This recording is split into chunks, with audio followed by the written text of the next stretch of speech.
Picture a freezing winter night in 15th century Europe. There are no modern comforts, and dinner usually consists of dry, tasteless, or actively rotting meat that has been heavily packed in salt just to survive the season. Spices functioned as critical biological preservation tools. Ingredients like cloves, cinnamon, and specifically these black peppercorns masked the taste of decay and slowed the spoilage that plagued families throughout the winter. But none of those crops grew anywhere near Europe. They came from a distant, almost mythical region the West called India, and getting there was a geopolitical nightmare. The Ottoman Empire and Arab merchants held an absolute iron-fisted monopoly over the only existing land routes to the east. These middlemen functioned as an impenetrable toll booth. They bought spices cheaply in India, carried them across the deserts, and sold them in European markets for their literal weight in gold. European monarchs were bled dry, faced with a simple ultimatum: pay the extortionate tax or keep eating rotting meat. Backed into a corner, the crowns of Europe realized the land route was a lost cause. If they wanted access to the wealth of the East, they had to find a back door through the ocean. The problem was, 15th century sailors were terrified of the deep ocean. Many genuinely believed the earth was flat, and that sailing too far meant dropping off the edge of the world, or being swallowed by massive sea monsters. An earlier explorer, Bartholomew Diaz, had tried navigating down the African coast.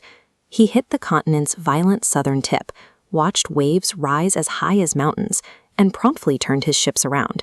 He appropriately named the location the Cape of Storms. A full decade after that failure, the Portuguese king, Manuel I, was still obsessed with the spice trade. He realized a standard military commander wouldn't survive the route. He needed a fanatic, a man unhinged enough to sail directly into a meat grinder. He found that fanatic in a navigator named Vasco da Gama. When asked if he could break through the ocean's defenses, da Gama promised he would deliver the world's trade to the king's feet, so long as the sea didn't swallow him first.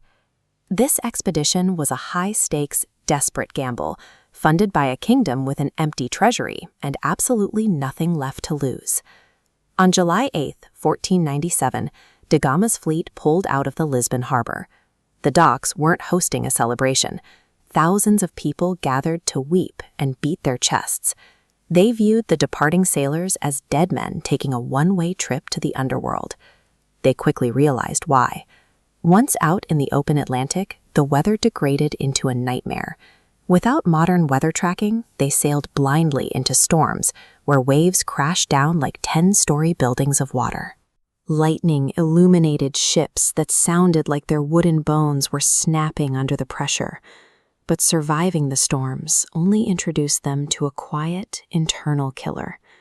Months without fresh food stripped their bodies of vital nutrients, leading to severe scurvy. The physical toll was gruesome. Sailors' gums began bleeding constantly. Their rotting teeth fell directly into their hands. Massive boils erupted across their skin, and the lower decks of the ships transformed into a reeking, floating morgue where bodies were routinely tossed overboard with heavy stones. Pushed entirely past their breaking point, the surviving crew staged a mutiny. They fell to their knees in front of da Gama, begging him to abandon the spices and just let them sail home alive.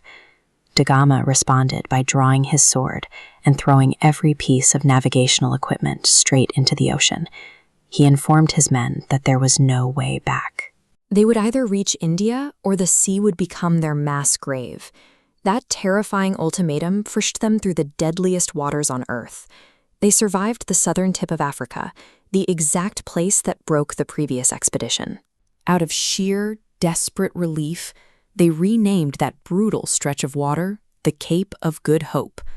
They had officially breached the Indian Ocean. They didn't succeed because of superior European ship design. They survived strictly because of the psychopathic willpower of a captain who refused to accept defeat. At a port in East Africa, da Gama's ragged crew encountered an expert Indian navigator. This man possessed an intimate understanding of the complex, invisible mechanics of the local seas. This local navigator taught them how to read the stars, and crucially, how to ride the massive monsoon winds. Suddenly, the agonizing crawl turned into a swift, directed push toward the east. On the morning of May 20, 1498, the violent ocean finally went still. Before they even saw the coastline, a heavy breeze hit the ships, carrying the sharp, distinct scent of cinnamon and cardamom. This engraving shows what they saw when the fog cleared. This is Calicut in modern-day Kerala. Da Gama's crew expected a primitive settlement. Instead, they found a wealthy metropolis packed with dense architecture, massive fleets of merchant ships, and mountains of exposed silk and gems. The contrast between the two cultures was glaring. Vasco da Gama, wearing unwashed, ragged clothing for months at sea, was brought before the local ruler, King Zamarin, who sat on a gold throne draped entirely in diamonds and thick golden chains. The diplomatic meeting was a humiliation for the Europeans. Da Gama offered his cargo: cheap wooden items, wool hats, brass pots, and some honey. The Indian courtiers openly laughed at the offering. Still, abiding by local traditions of hospitality, the king graciously allowed the strange, ragged foreigners to conduct their trade. The Portuguese believed they were bravely venturing into a frontier. In reality, they had nearly killed themselves just to stumble into the lobby of a cosmopolitan superpower whose wealth vastly outpaced their own. Looking at this financial chart, the true danger of the expedition becomes clear.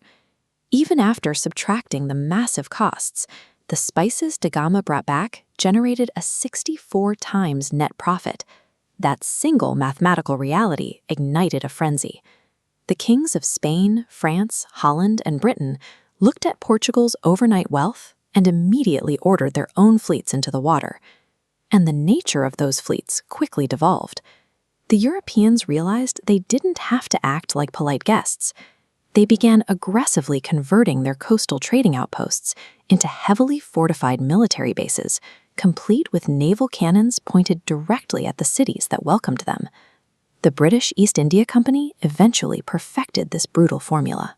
They used superior artillery to force trade agreements, systematically pitted local Indian kingdoms against one another, and drained the region's immense gold reserves to finance European infrastructure.